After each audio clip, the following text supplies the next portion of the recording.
Continuamos con el desarrollo del tema de las partidas. Ahora, para hablar de las partidas, diríamos que los activos. El activo está constituido por las cosas de valor que se poseen de la empresa. Los activos en formato de T dice que el lado izquierdo se llama debe, el lado derecho se llama haber, y que los activos aumentan del lado del debe y disminuyen del lado del haber. Tenemos por acá un ejemplo de activos, donde por definición vamos a poner de forma resumida que son los bienes de la empresa. También tenemos aquí el esquema en T. Vamos a tener la información más grande del lado del que aumentan. Esto con el fin de aprenderlo. ¿Cómo lo aprendemos? Una forma fácil de aprenderlo es que puedan relacionarlo con el lado del lado que aumenta y por eso visualmente acomodamos las partidas acá. ¿Cuáles son ejemplos de activos? Edificio, mobiliario de oficina, equipo de cómputo, maquinaria, suministros, el efectivo, que es el dinero, los bancos, que es el dinero pero en los bancos, la cuenta por cobrar, que es el dinero pero en las deudas que tienen las personas con nosotros, o las inversiones, que es dinero que lo depositamos en algún tipo de instrumento financiero y que vamos a recibir una ganancia al respecto. Luego vamos a tener los pasivos, que está constituido por las sumas que el negocio deuda a los acreedores. En esquema de T, los pasivos aumentan del lado del haber y disminuyen del lado del debe. ¿Cómo es esto? Bueno, entonces los pasivos vamos a entender que son deudas, simple y sencillamente. Y ejemplos de estas deudas son hipotecas por pagar, hipotecas por cobrar, documentos por pagar e intereses por pagar. Véase que en el caso de los pasivos siempre tienen una muletilla que es por pagar. Continuando entonces, vamos a tener ahora el capital. Son los derechos económicos del dueño o dueños del negocio sobre los activos.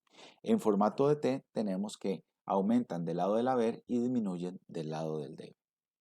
Ejemplos del capital, entonces van a ser la propia cuenta de capital, que si es para una empresa individual va a llevar el nombre del dueño, si es para una sociedad anónima se va a llamar capital social, las utilidades, que es la diferencia entre los ingresos y los gastos, o sea, son las ganancias, pero en contabilidad las llamamos utilidades, y los dividendos, que son las partidas con las cuales se les devuelve ganancias a los dueños de la empresa.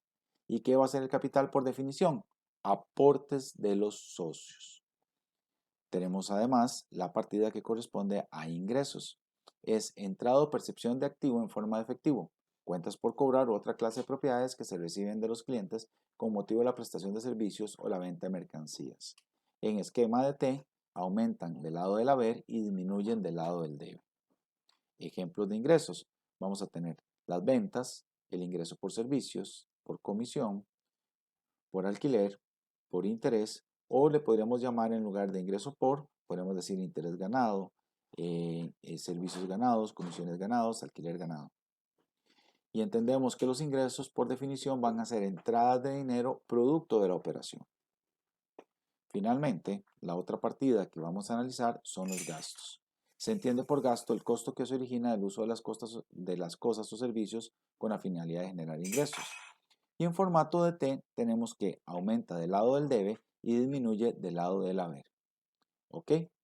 Entonces, los gastos, como definición corta o abreviada, vamos a tener que son las salidas de dinero productos de la operación. Van a aumentar del lado del debe, disminuyen del haber y algunos ejemplos que presentamos acá es, ya independientemente de cómo los llamemos, pueden ser gastos por sueldos, salarios o planilla. Después, cuando avancemos en conceptos, vamos a ver cuál es el término que funciona o el que es técnicamente adecuado. Por el momento, cualquiera de estos nos funcionaría. Gastos por servicios públicos, gastos por alquiler y por cualquier otro concepto que tengamos por ahí. Una forma de entenderlo y aprenderlo rápido es que como tenemos que aprender de qué lado aumenta y disminuye, pues yo me puedo aprender de qué lado aumentan cada una y por obvio, si ya sé que él aumenta, del otro disminuye. Y además podría hacer lo siguiente, los activos y los gastos aumentan al debe, por tanto las otras tres partidas aumentan al haber. Y ya lo aprendí. Y eso me lo haría muy simple. Activos y gastos aumentan el debe, las otras tres aumentan al haber. Y listo, ya aprendí todo el esquema. Eso para hacerlo de forma práctica. También vamos a hablar un poquito de la ecuación contable. Dice que la ecuación contable, teóricamente, es activo es igual a pasivo más capital. pero en su forma extendida o ampliada tendríamos que el activo es igual al pasivo más el capital. Dentro del capital están las utilidades y las utilidades es el resultado de a los ingresos quitarle los gastos. Entonces los agregamos también dentro de la ecuación. ¿De qué forma? Al capital entonces le sumamos los ingresos y le restamos los gastos. Presentándolo en nuestro esquema de resumen tendríamos activos es igual a pasivos más capital más ingresos menos gastos. Estos son los diferentes elementos de la ecuación contable. También vamos a hablar del sistema de partida doble. Las transacciones del negocio son diariamente analizadas. Sus efectos y resultados son registrados con aumentos o disminuciones en los 5 elementos. Debido a que la contabilidad está basada en los 5 elementos, los cuales constituyen las variables de la ecuación, el registro hecho para la transacción está compuesto de dos partes, uno o más débitos y uno o más créditos. Esa dualidad da origen al denominado sistema de partida doble.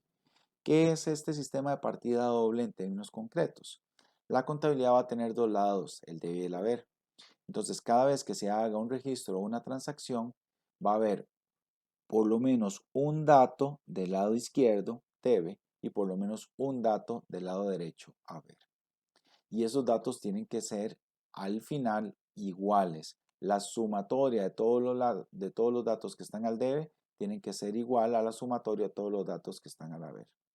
Pero estos lados también se pueden ubicar con otros nombres, como son débito para el debe, cargo, que también va para el debe, o debitar, que va al debe.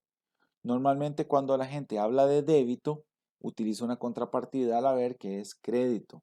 Si utilizan el término cargo al debe, van a utilizar en la contrapartida al haber abono. Y cuando utilizan debitar, entonces van a hablar de acreditar. Cuando hablan de debitar al debe, pues van a hablar de acreditar al haber. Ok. Ahora vamos a hablar de unos conceptos generales antes de empezar de resolver nuestro primer ejercicio. Entonces, el diario. El primer registro de una operación se hace en el diario. A esta operación se le llama asentar en el diario. El diario es un libro de registro original o de primera anotación. También tenemos el mayor.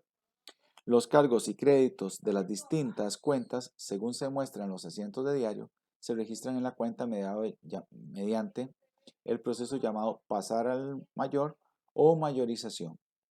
Luego tenemos el balance de comprobación.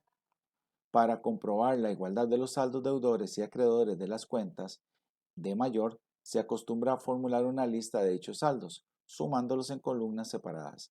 A esta lista se le llama balanza de comprobación. Tenemos también el estado de resultados. Está conformado por las partidas nominales, o sea, las que corresponden a ingresos y gastos. Presenta la diferencia entre los ingresos y los gastos y la denominada utilidad neta. Y finalmente, para concluir con la teoría de hoy, el balance general está conformado por las partidas reales o las que corresponden a activos, pasivos y capital. Presenta la igualdad de la ecuación contable e incluye además la utilidad neta generada en el estado de resultados. ¿Ok? Para fines de nuestro curso y para el día de hoy, vamos a llegar hasta los asientos de diario. Pero bueno, de eso vamos a hablar cuando empecemos a resolver el ejercicio del origen. Por aquí quedamos con esta parte teórica.